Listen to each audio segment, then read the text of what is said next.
Stepney, the Bluebell engine, works closely with his friend Rusty. One day, Sir Topham Hatt came to see him.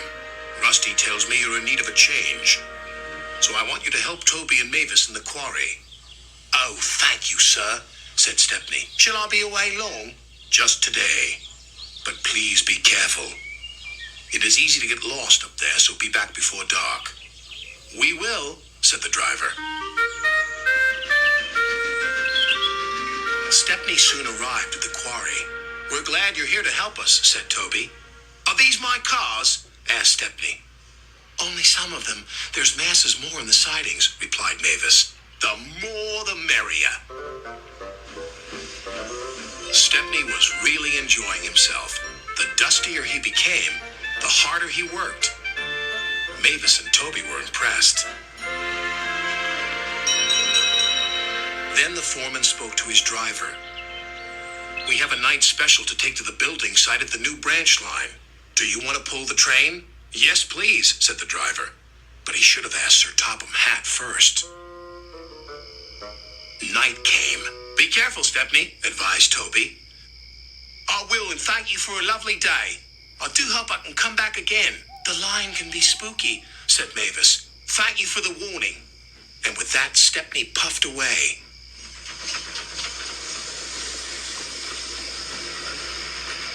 Stepney arrived on time and made the delivery of rocks and stones for the workmen.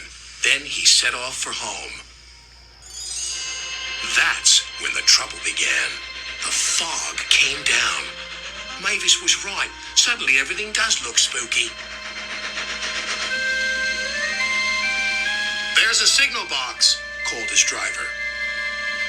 And the signal light is green. Someone must have been expecting us. But they weren't.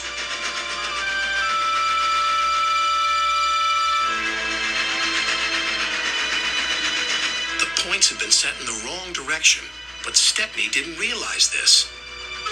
Home, here we come. Then they approached an unknown area.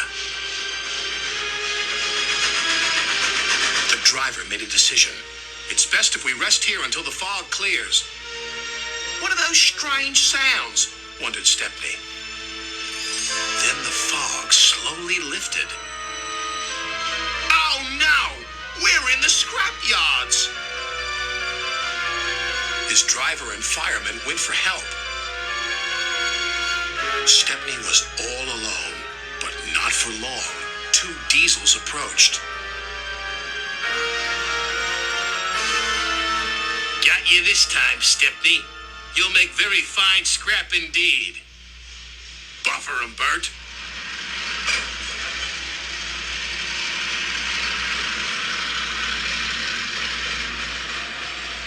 The diesels took him to the large smelter shed.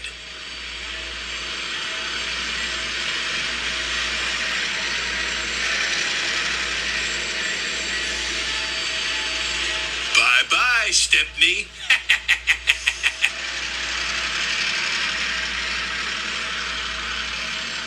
Stepney looked up. Above him was a huge grabber.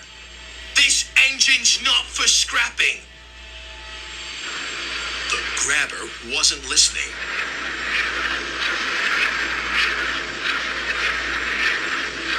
But just as it was about to grab hold of him, it stopped. There stood Sir Topham Hatt. It's a good thing I'm visiting this yard tonight. Saving you from scrap is becoming a habit, Stepney. Please stop it. Yes, sir. But I have learned something. What's that? There's no place like home. And that's exactly where you're going now. Bluebells forever.